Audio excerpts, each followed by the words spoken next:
Last name Jordan. First name Brian. Brian Jordan, welcome to the celebrity tournament, my friend. Wow, man, you need to go everywhere with me with that intro, man. That is unbelievable. The research you have done. So stand up and welcome a man known as Tank. From Jersey to Madrid, a legendary, kind, humble human being. Last name Abbott, first name David. Welcome to the tournament, my friend. Hello, Avi. Wow, like everybody's saying, awesome introduction. Unbelievable. The field, he was more ferocious than a great white shark. So put your hands together for a gem of a human being and legend. Last name Rypien, first name Mark. Mark, welcome, my friend. Holy smokes, Avi. Where did you get that information from? That's amazing. Appreciate that, my friend. I look forward to from one Canadian to another. I appreciate that. Definitely monologue was way more than I even anticipated. Mark, if you could title the 3 chapters of your life, childhood, young adulthood, and middle adulthood, how would you title them each and why, my friend? Chapter 1 being the chapter of rejoice. Chapter 2, resilience. And chapter 3, reflection. Which direction was it? Everyone thinks I was going to be a hockey player, but we came from a lower middle class family, didn't have the funds to play hockey. So my dad put a baseball mitt in my hand, as you know, Brian played baseball his whole life as I did mine. It just only thing in my life in baseball is I couldn't hit or throw a curveball. Football is a sport I like the least, but I enjoyed being part of a team, part of teamwork, and part of this team right here that we have, that you have going, Avi, is pretty surreal. Fortunate enough to be on that Super Bowl 26 team. My 2 children were at that game, and a lovely wife. So that first part of that is just all the excitement to rejoice. And I remember being at training camp in Illinois with the St. Louis Rams and getting a call from Dick Vermeil, say, hey, you need you to come in here. Your wife is called and there's been an emergency back home. Your son has had a seizure and that you need to get home as quickly as possible. I had one in St. Louis Barnes Jewish Hospital. So we did our treatment there, and Andrew came through like all young kids. They're very resilient, as we all are, tried to be as much as we can. And then finally, one of the last training camp things that I went to Atlanta was I came back and my son had a second seizure, and they found out that the tumor was twice the size, you know, and he fought it and struggled. And at that point, we just put our hearts around him and our love to him. And he passed away on August 22nd, 1998. And you look at that as kind of being a chapter where, you know, you kind of see and think to yourself, you know, what type of resilience do you have? And our foundation, and I like to just add that at the end here with the Coaches versus Cancer here in town. Mark Few, our basketball coach, is probably one of the most successful coaches around, started a community cancer fund, and we merged with them to leverage our dollars and doing great things to help kids in our area fighting cancer and the families make their quality of care better, to honor also my son Andrew. So thank you. Mr. Abbott, I'm going to ask you the same question. If you could title the 3 chapters of your life, childhood, young adulthood, middle adulthood, how would you title them each and why, good sir? My dad was a football coach, and being his son, and my older brother, being also a football player, protege. So I followed my brother when I was like 10 years old to the wrestling room at high school and found my love. And next thing you know, I made a life out of it. And so I was wrestling, and then everything was awesome. And then I was going to college, working my way through college, and I was driving home from a liquor store that I worked at, and ended up beating up a cop's son who was beating up his girlfriend. On the ride home, I stopped, pulled over, help her out, and ended up getting thrown in jail for that. A friend, I'm working at a shop, gets a hold of the UFC people and gets me into the show. Pretty much at that time, I was supposed to be the stooge or the dumb guy that gets beat up by the martial artist. And kind of didn't work out that way for him. I went on to WCW with Eric Bischoff, which was incredible. It was superstar craziness, rock star style stuff. In July 2016, I was diagnosed with cirrhosis.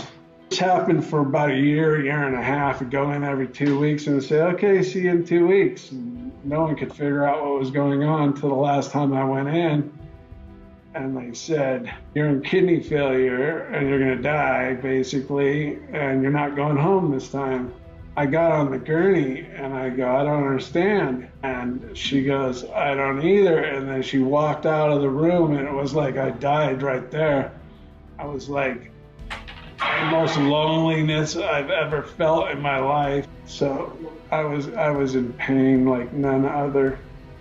And I finally got out of the hospital and I laid in bed. I was laying in bed. I rolled out of bed in the middle of the night and I crawled all the way to the bathroom and pulled myself up on the vanity. I hadn't seen myself in the mirror.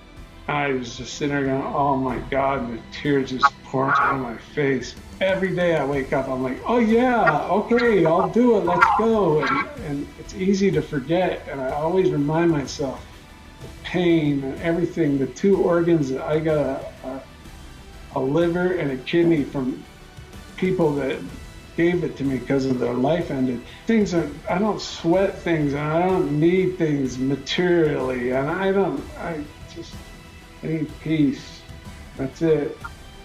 That's where I am. Brian, if you could title the 3 chapters of your life, childhood, young adulthood, and middle adulthood, how would you title them each and why, good sir? I would look at my first chapter being the dreamer. And I was, blessed and fortunate to have a mom and dad in the household. And the one thing that my parents gave me was that same hope.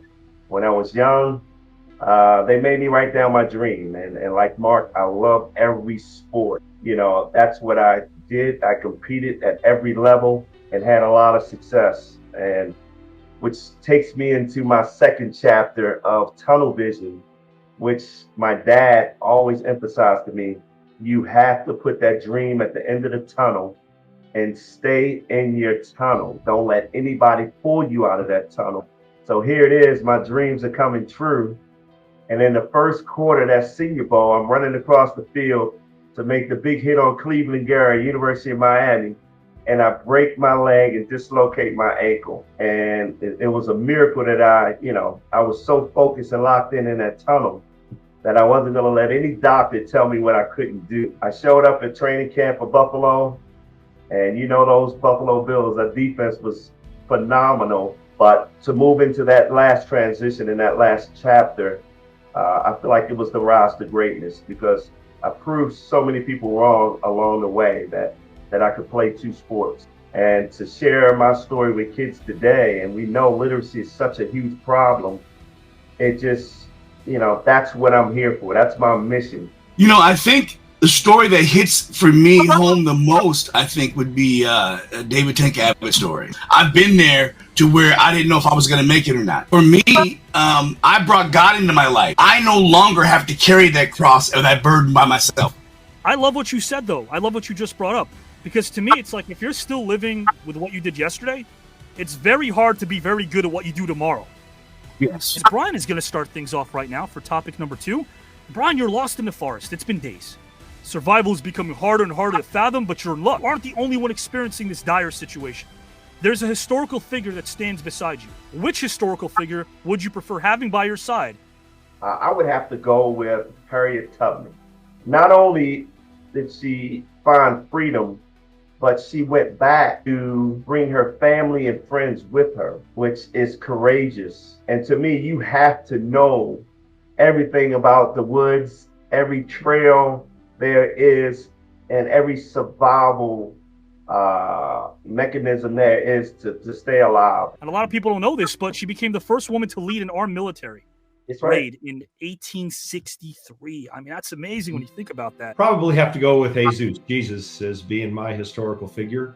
When you're looking for survival somewhere, I mean, his gracious Heavenly Father above built this place, so I think he has a pretty good navigational process to get through a forest in some capacity, way or form. He was known to walk on water. He could maybe teach me to walk on water and get to safety at some point in time. So I think he would be my historical figure as far as what I look at. He absolutely worshipped a POW by the name of Major Mark Smith. The things that man went through, firing squad, execution, making tools to escape. Only contact he had with an American was John McCain for living 8 years in captivity and everything that he went through. I want a guy that's been there and done that. I was listening to Brian. I was with you because I was thinking about Harriet Tubman, but then Mark got to bring up Jesus because that, But I'm like, man, if I got hungry, Jesus can get me food. If I was thirsty, I could drink. Jesus could drink. And then if I passed away, I'm right there with Jesus to confess my sins and go right to heaven. I got to give my vote to Mark this time. Do near-death experiences provide more clarity, David, when it comes to our life purposes? And I was Tank Abbott, knowing nobody or anything could take me out, and alcohol definitely did. When it did, it came up on me, and they said, hey, guess what? You go die for like a year and a half, and then we'll give you a transplant. What a piece of humble pie. What a way of thinking of your existence, your existential being, and what you're going to do, and who, what, why. I have a remembrance of water, like a hose, a giant hose shooting down on me, and I'm reaching up, and I was just swimming and fighting, going, no, I can't do this. And then all of a sudden I was like being wetted down with like this warm feeling, and I was like, oh, this feels so great. And I'm like going, yeah, but man, it rocked my world. It changed my whole perspective of things. Help others, be something. I find the most joy in my animals and helping people. Brian, if all you had were 2 questions, what 2 questions would you ask to get the most information about who a person truly is? What would you tell your younger self to do differently to change the trajectory of your life? But we all could probably reach back and say, man, if I'd have done this, if I'd have done that differently, my life would be different. My second question would be, if you had to rewrite a chapter of your life, what would it be and why? I know I wish I could go back and rewrite that breaking my leg and dislocating my ankle in the Senior Bowl, because that really changed, my life in a sense. So it's a lot that you can ask and you would really want to know about a person. Mark, my question for you is, what do you think your future self will remember about you now? I'm a giver. I really care about people. I care about their outcome. I care about these 2 gentlemen that took the studio with me and the platform with me tonight. And when you really think about it, if you can do something that can touch someone else and make someone else's life a little bit better, if I have reached out maybe one person and made their life a little bit better, I think that's what I would take from the future of me looking back on myself and what I've done, what I've accomplished through all the different scenarios that we've faced in our lives, the tough times. And I always wanted a coach once say, tough times don't last, tough people do. So I got to give my vote to Brian this time, Brian. That was incredible what you said, but you guys, I got to come after you guys. I'm sorry, y'all are wonderful, but I got to come for you. I got to beat every one of you guys. I got to get to the top. I got to go to Greece. Take the 13,000, one or the other. I got to get. But these 3 men are all going to go to the second round of this tournament. I love it. It's going to be awesome. Avi, you do an amazing job. I appreciate you and appreciate this format, and it's a lot of fun. Again, when you first see this, surreal, kind of like, all right, what did he do to pay these guys to say that? What is he doing that actually gets him so excited about it? And it happens, and it really makes you think, like, when you're done with this, you got 2 other friends now that you never knew anything about. And I knew Brian a little bit, but I didn't know Tank that well, and just got a really great appreciation for him. So I can't say thank you enough, Avi, and look forward to round 2